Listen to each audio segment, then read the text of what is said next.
할렐루야. 하나님 살아계십니다. 살아계신 그 하나님의 은혜와 평강과 축복이 저와 여러분들 그리고 영상으로 예배하는 모든 분들에게 함께하게 되기를 주의 이름으로 축복합니다.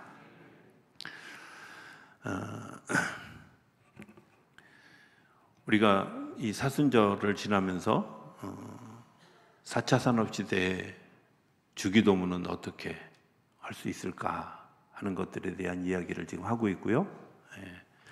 지난주까지 하늘에서 이루어지는 일들에 대한 기도, 하나님의 이름, 또 하나님의 나라, 하나님의 뜻에 대한 이야기를 나눴고요. 이제 오늘부터 다시 3주간 동안 일용할 양식을 주시옵고, 그 다음에 용서해 주시옵고, 그리고 시험에 들지 않게 해 주십시오 하는 기도를 우리가 이제 같이 나누게 되어질 것인데, 하늘과 땅에서 각기 서로 구하는 것이 다른 것 같지만 사실은 하나님의 이름과 일용할 양식, 그리고 하나님의 나라와 용서, 그리고 하나님의 뜻과 시험에 들지 않는 것이 긴밀하게 연결되어져 있다는 사실을 발견하게 되죠.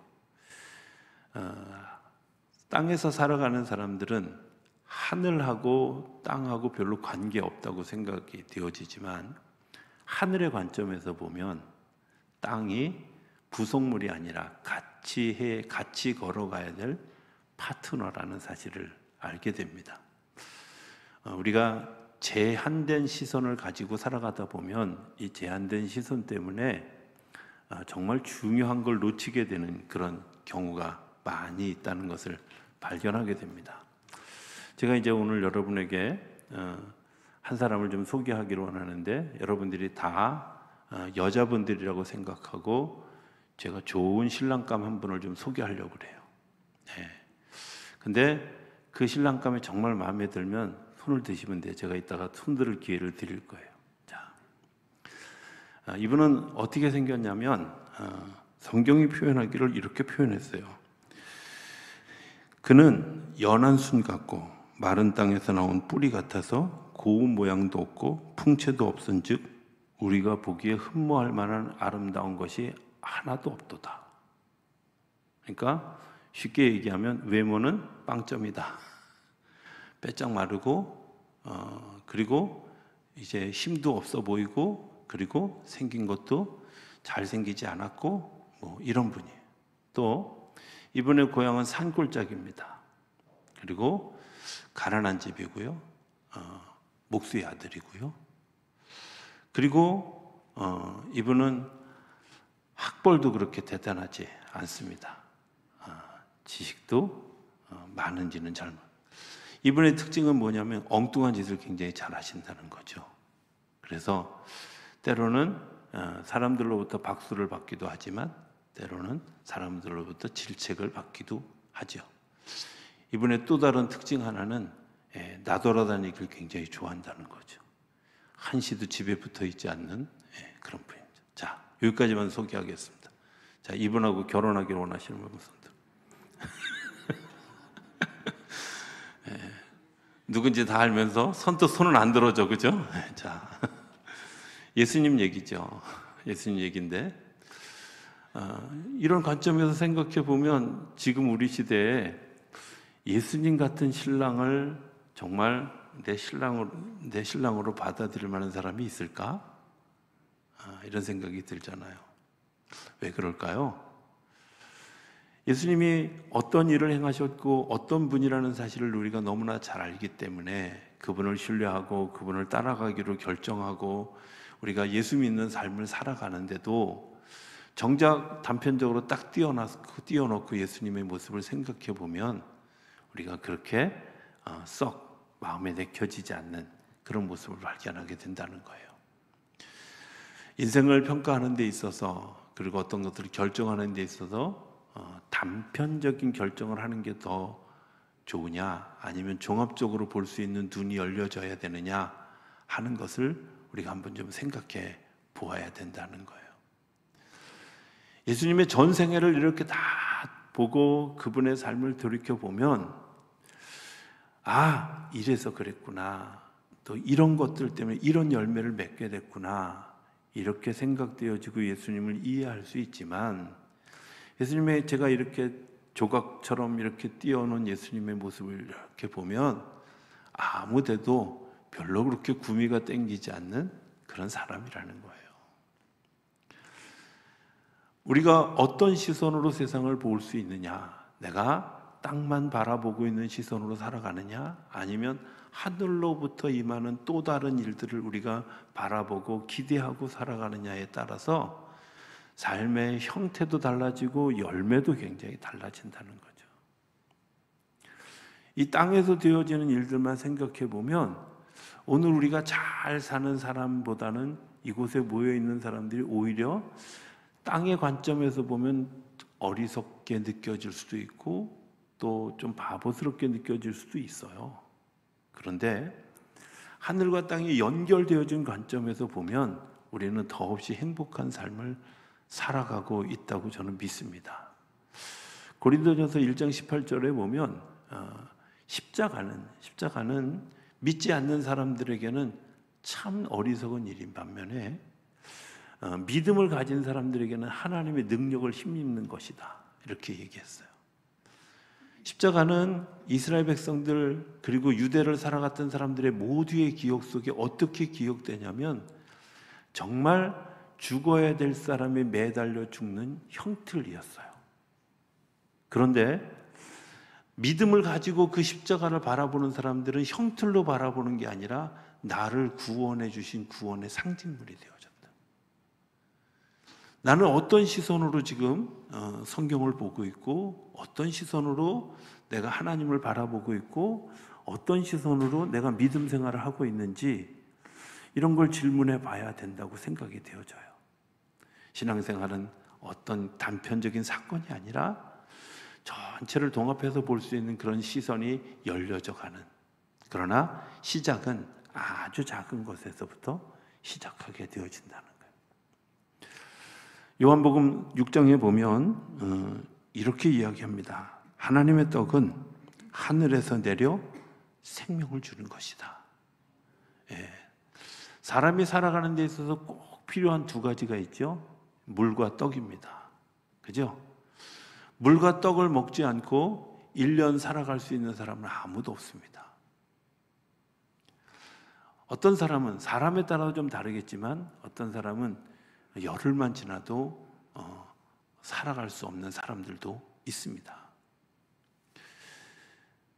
떡은 반드시 있어야 되는 굉장히 중요한 일입니다. 그런데 하나님의 떡은 하늘에서 내려 생명을 주는 거예요. 하나님이 우리에게 이 만나를 설명하면서 지금 요한복음 기자가 얘기하는 거거든요. 근데 하늘에서 내려주는 그것은 단순한 먹을 것이기도 하지만 하나님이 우리에게 생명을 주시기 위한 선물이다. 이렇게 이해한다는 거예요. 오늘 본문에도 나오는 것을 보면 하나님이 이제 하늘로부터 만나를 내려주셨다 하는 이야기.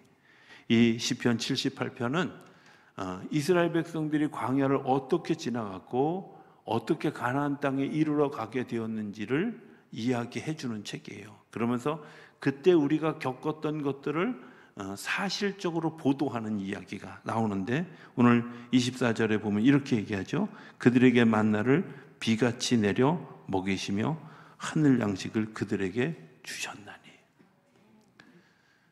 저는 이 표현이 너무, 이 시적 표현이 너무 재밌어요. 그죠? 하늘에서 만나를 내려주시는데 비같이 내려주셨다.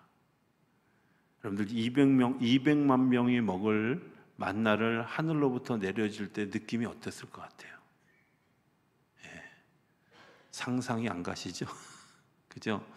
한번 이렇게 오늘 저녁에 누우셔서 하늘로부터 만나가 200만 명분에 만나가 내리는 200만 개가 아니에요. 200만 명분에 그것도 하루치 그러니까 하늘로부터 내려지는 광경을 한번 상상해 보세요. 야, 정말 멋있겠다.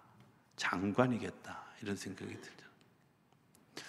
오늘 저와 여러분들이 먹는 한 끼가 저와 여러분들이 먹는 하루의 양식이 하늘로부터 그렇게 내려진 그런 그 장관을 통해서 우리에게 온 것이라는 사실을 좀 한번 상상해 봤으면 좋겠어요.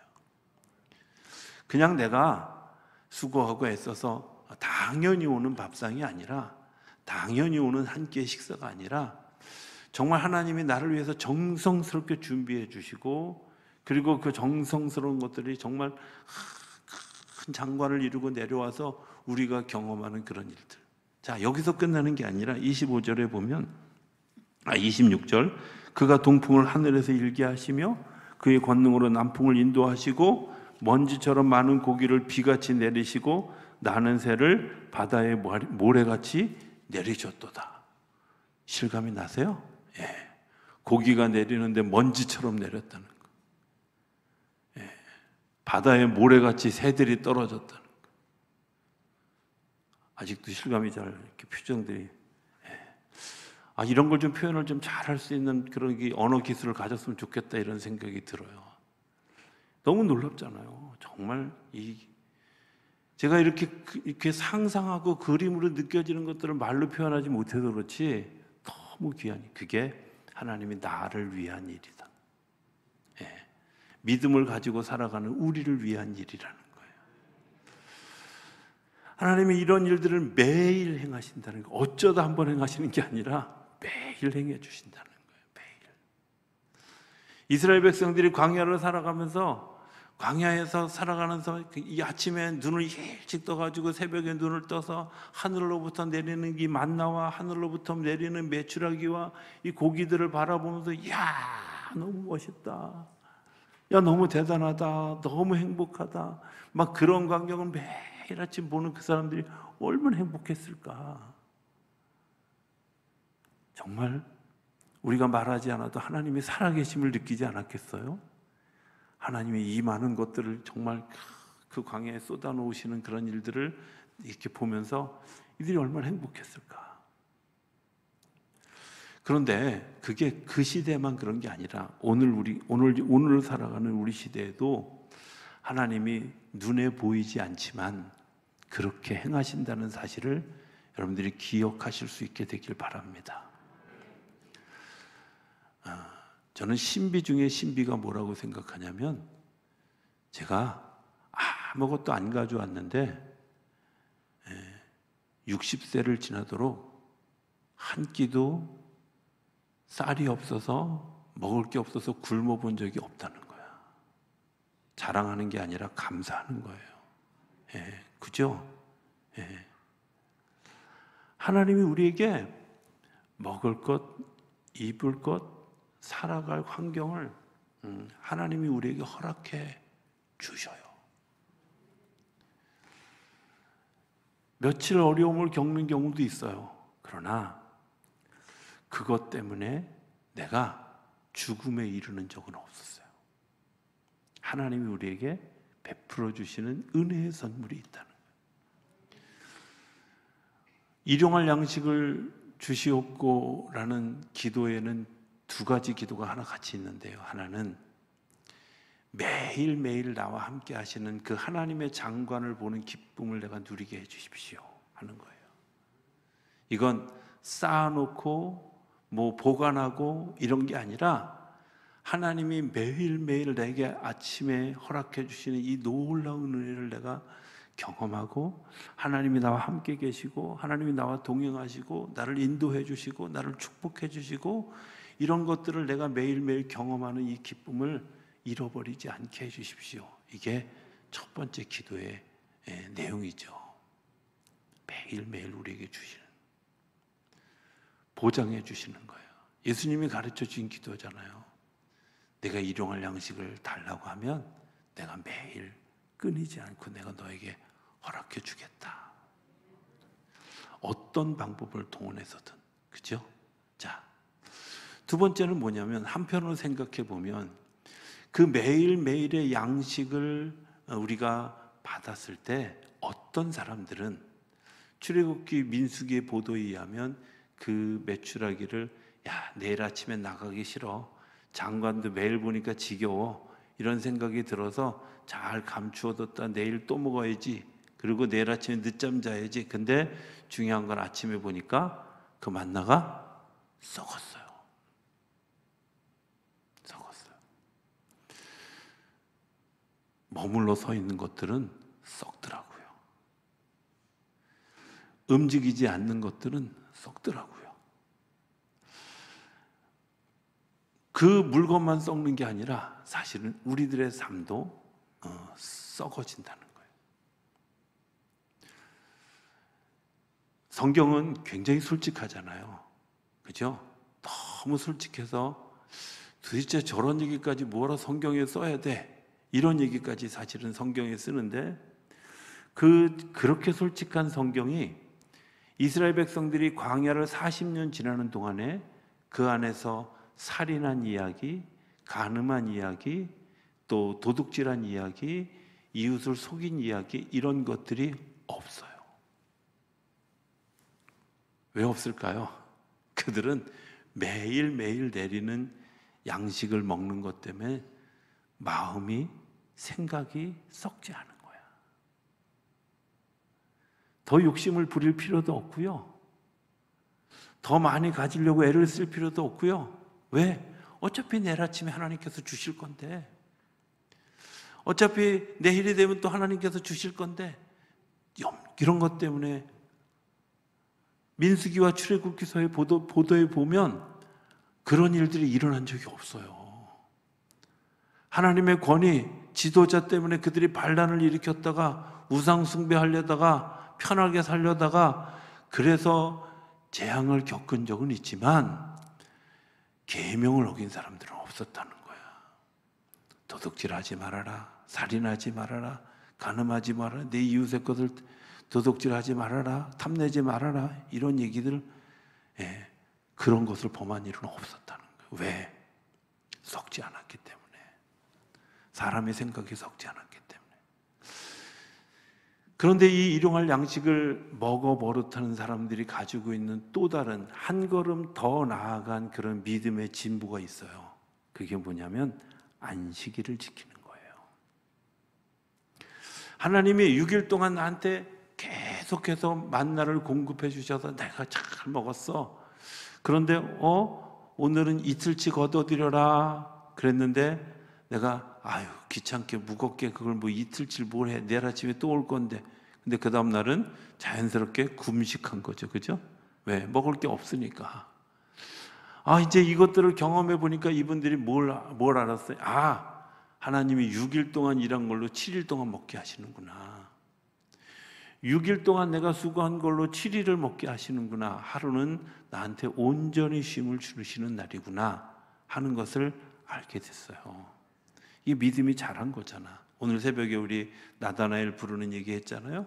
나다나엘에게 예수님이 뭐라고 얘기하셔요? 나다나엘아, 네가 어제 네가 무화과 나무 아래에 있는 것을 보았다는 이야기를 듣고 믿었냐? 믿냐? 네가 그것을 믿었기 때문에 더 큰 일도 보게 될 건데 하늘로부터 천사들이 오르락내리락 하는 일까지도 보게 될 거라고. 믿음은, 내가 믿음의 시작은 작은 것. 하나님, 오늘 일용할 양식을 주십시오. 나에게 한 끼를 주십시오. 나에게 요 시간을 살아갈 수 있는 능력을 주십시오. 이렇게 기도했지만 그것에 익숙해지고 그것이 기도가 능력이 되어진 사람들의 특징은 뭐냐면 그 일들이 발전되어진다는 거, 더 커진다는 거예요. 내가 처음에는 일용할 양식을 주십시오라는 기도에서 시작하고 끝났어요. 그런데 시간이 지나가다 보니까 6일 동안 일한 것을 7일 후에 먹을 수 있다는, 7일 동안 먹을 수 있다는 하나님의 놀라운 계획들을 알게 된 거예요. 그러니까 안식일을 지킬까요? 지킬까요? 당연히 지키죠. 노는 건데 하루는. 저는 가끔 이런 생각이 들어요. 안식일을 안 지키는 분들이 이상하다 생각해요. 아니 놀라는데 왜 못 놀아? 쉬라는데 왜 못 쉬어? 하나님이 우리에게 쉼을 주신 일이잖아요. 그 쉼을 통해서 6일 동안 일할 수 있는 힘을 공급해 주시는 하나님의 놀라운 은혜가, 거기에 하나님의 놀라운 계획들이 있는 거죠. 제가 하나님의 이름과 연결시켜 생각해 보면 하나님은 우리에게 여호와 이레 준비해 주시는 거예요. 우리가 배고플 때 주시는 것이 아니라 배고프기 전에 우리가 먹을 수 있는 것들을 허락해 주셨다. 단지 배고플 때 내가 먹을 뿐이죠. 이미 준비해 주셨다는 거예요. 하나님, 우리가 배고픔으로부터 승리하는 여호와 니시의 기쁨을 누리게 해주셨다는 거예요. 그죠? 우리가 내일은 또 무엇을 먹을까, 무엇을 입을까 이런 거 걱정하지 않도록 하나님이 우리에게 샬롬의, 여호와 샬롬의 평강을 주셨다는 거야. 내가 혹시 썩은 걸 먹어서 배가 아플 때에도 주님께서 우리를 치료해 주시는 여호와 라파의 하나님이 계시다는 거예요. 이게 하나님이 우리를 향한 계획이고 하나님이 우리에게 기도하게 하시는 이유죠. 안식일을 지키는 것도 마찬가지입니다. 여러분들, 그 안식일의 믿음을 잘 지키는 사람들이 또 누리는 하나님의 은혜가 있는데 뭐냐면 안식년을 기억하게 하는 거예요. 안식년. 안식년은 뭐냐? 6년 동안 열심히 일하고 1년 쉬는 거예요. 그렇게나 많이 쉬면 어떻게 살아요? 살아요. 그러니까 하나님의 신비죠. 하나님의 나라의 역사예요. 여러분들, 이 땅에서 살아가는 사람들은 안식일까지는 어떻게 괜찮은데요, 내가 6년 일하고 1년 쉬는 거 이게 불가능해요, 안 돼요 막 이러는데, 사실은요 하나님의 계획 안에 있고 하나님의 뜻을 따라 걸어가는 사람들은 안식년을 지키는 믿음이 생겨요. 이게 농사의 개념에서 생각해 보면 6년 동안 곡물을 냈어요. 그런데 6년이 지나가면 7년째 되면 땅도 한계가 있잖아. 지력이라는 것이 있잖아요. 그래서 좋은 열매를 맺지 못하게 해요. 그래서 그 땅의 자연 그대로 내버려 두어져서 다시 비가 내리고 그 안에서 썩을 건 썩고 다시 퇴비가 되어지고 이러면서 지력이 살아나는 1년의 시간이 필요하다는 거예요. 그래야 다음에 6년 동안 또 아름다운 열매를 맺을 수 있고 맛있는 열매를 맺을 수 있는 하나님의 선순환의 역사가 이루어져 간다는 것을 믿는 거예요. 우리가 6년 일하고 1년 쉬면 도대체 어떻게 살아요? 여러분들, 그게 이렇게 고백하는 거예요. 제가요 믿음이 부족합니다. 이렇게 고백. 제가 믿음이 덜 자랐습니다. 이런 거예요. 믿음으로 사는 사람들에게 하나님이 주시는 선물입니다. 믿음으로 살아가는 사람들에게 하나님이 주시는 보장된 약속입니다. 더 놀라운 건 이 안식년 7년을 7번을 지나고 난 다음에 그 다음번에 오는 희년이라고 하는 것이 있는데, 이거는 6년 동안 일하고 1년 쉬고 6년 동안 일하고 쉬고 마지막 7번째 마지막 해가 49번째 해인데요. 이 49번째 해에 쉬고 그 다음번에 희년이라고 1년 더 쉬어. 다 굶어 죽겠네. 그런데 놀라운 건요, 이 희년은 이스라엘 백성들에게 축제가 되어지고 하나님의 역사가 일어나는 또 다른 신비를 경험하는 일들이에요. 그래서 오히려 노예로 데려왔던 사람들을 놓아주고요, 그리고 빚진 사람들 빚을 탕감해주고요, 이런 일들이 일어나게 됐어. 왜? 내가 일용할 양식을 구하는 믿음으로 살았던 그 믿음을 시작했던 그 믿음이 안식일을 지나 안식년을 지나 희년의 역사 가운데도 하나님이 우리의 삶을 주관해 주시고 인도해 주신다는 믿음을 가지고 살아가는 삶이 되었기 때문에 그래요. 믿음은요, 내가 작은 것을 믿는 그 순간부터 큰 것이 믿어지기 시작해요. 그렇죠? 거꾸로 생각해 보면 돼요. 의심이 들기 시작하면 모든 게 의심스러워요. 내가 의심하기 시작하면 작은 것을 의심했는데 더 큰 것도 의심하게 되더라고요. 믿음도 마찬가지거든요. 내가 하나님이 일용할 양식을 주시는 분이라는 사실을 믿었어. 근데 이 믿음이 안식일을 지킬 수 있는 믿음으로 발전해 가는 거예요. 하나님이 나만 구원해 주셨어, 이런 믿음을 가졌는데 시간이 지나면서 너도 구원해 주셨어 라는 믿음으로 발전해 가는 거예요. 하나님이 작은 것을 나에게 주신 걸 내가 믿어. 내가 한 사건 때문에 하나님을 신뢰하게 되어졌어. 그런데 그 신뢰가 내 삶의 바탕이 되어지면 하나님은 다음에도 그런 역사가 일어나게 하시는데 지난번과 똑같은 사건이 아니라 그거보다 더 크고 놀라운 사건으로 역사에 가시는 줄로 믿습니다. 우리가 죽음 앞에 갔을 때 어떻게 죽을 수 있을까? 저는 세상의 가장 아름다운 죽음의 모습은 이런 거라고 생각해요. 마지막 말이, 마지막 단어가 고마웠어. 내가 잘 못해줘서 미안해. 그럼에도 불구하고 사랑해. 그렇잖아요. 근데 그렇게 교본 같은 그런 단어들이 돌아가시는 분들의 입에서 잘 안 나오더라고요. 이런 거 아세요? 돌아가시기 전에 정 끊는다는 게 있대요. 근데 사실은 그게 그 사람이 정말 하고 싶었던 본심이라네요. 우리가 생각할 때는 이게 정 끊는 거라고 생각하는데, 근데 놀라운 건 믿음을 가지고 살았던 사람, 성실하게 하루하루를 살았던 사람들, 믿음의 여행로를 걸었던 사람들의 그 걸음의 끝에는 그런 정 끊는 사건이 없대요. 감사했어요.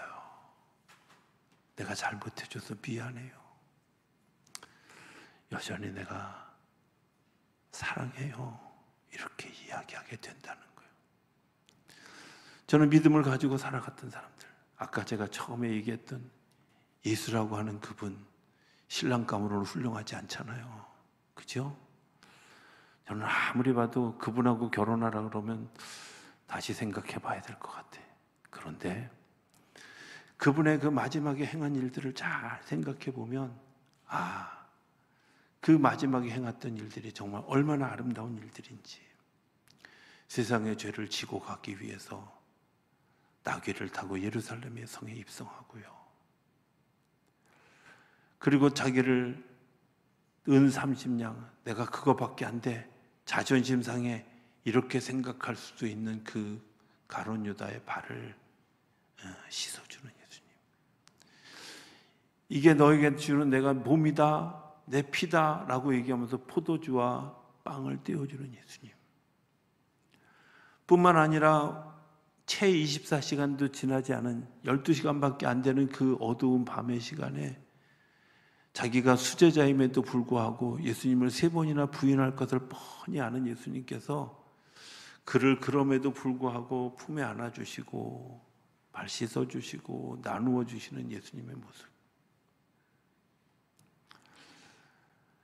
십자가의 그 모진 고통을 겪으면서 자기를 잡으러 온 사람들 앞에서 그게 납니다 라고 이야기하고, 말고의 귀를 자르는 그런 그 어처구니 없는 짓을 저지른 베드로를 책망하지 않고 오히려 말고의 귀를 치료해주고, 말도 안 되는 심판에 대해서 변호인 하나 더 선임하지 않고 그 심판을 온전히 받아들이고, 그리고 십자가에서 죽기 그 순간에 원망하는 게 아니라 다 이루었습니다. 다 이루었습니다. 이렇게 죽을 수 있는 죽음을 가진 그런 그 믿음의 삶을 살았던 예수님의 삶은 우리가 아는 그런 그 단편적인 아주 그런 예수님이 아니라는 거죠. 그죠? 그가 살았던 삶의 여정에는 처음부터 일용할 양식을 주십시오 라고 생각할 만큼 가난하게 살았습니다. 그런데요, 그 가난이 그를 넘어뜨리지 못했습니다. 분주하게 살았습니다. 그런데 그 분주함이 그를 넘어뜨리지 못했습니다. 그리고 마지막에 다 이루었다. 감사합니다. 주님 날 붙잡아 주십시오. 요한을 가리키면서 네 어머니시다. 잘 돌봐드려라. 이렇게 이야기하실 수 있었다는 거예요. 믿음이 자라간 열매입니다. 일용할 양식을 주십시오 라는 기도는 우리의 작은 기도의 시작입니다. 주님이 나에게 일용할 양식을 주실 줄로 믿습니다. 이것으로 족합니다. 이 작은 믿음을 가지고 시작했던 사람들이 그 믿음의 열매가 자라서 하나님의 나라의 백성이 되는, 하나님의 나라의 축복받은 백성이 되어서 그것들을 나누고 그것들을 더 복되게 만들어가는 그런 하나님의 나라의 사람이 되어지는 줄로 믿습니다. 4차 산업시대에 우리가 이 기도를 어떻게 적용할 수 있을까? 우리는 예전에 많은 것을 가져야 부자라고 생각했고 큰 일을 한다고 생각했습니다. 그런데 4차 산업시대에 와서 이런 일이 생겼어요. 차 한 대도 가지지 않은 사람이 큰 운수회사의 택시회사의 사장이 되는 거예요. 우버의 사장은 아무 차 한 대도 소유하지 않았어요. 플랫폼만 되어줄 뿐인데 우버라는 기업의 회장이 됐어요. 에어비앤비라고 하는 숙소를 빌려주는 그 회사가 있어요. 이 회사는 집을 한 채도 가지고 있지 않아요. 근데 그 숙박업소의 회장이 됐어요. 우리나라의 쿠팡이나 알리바바라고 하는 그런 이 회사는 자기들이 뭘 파는 물품 목록이 없어요.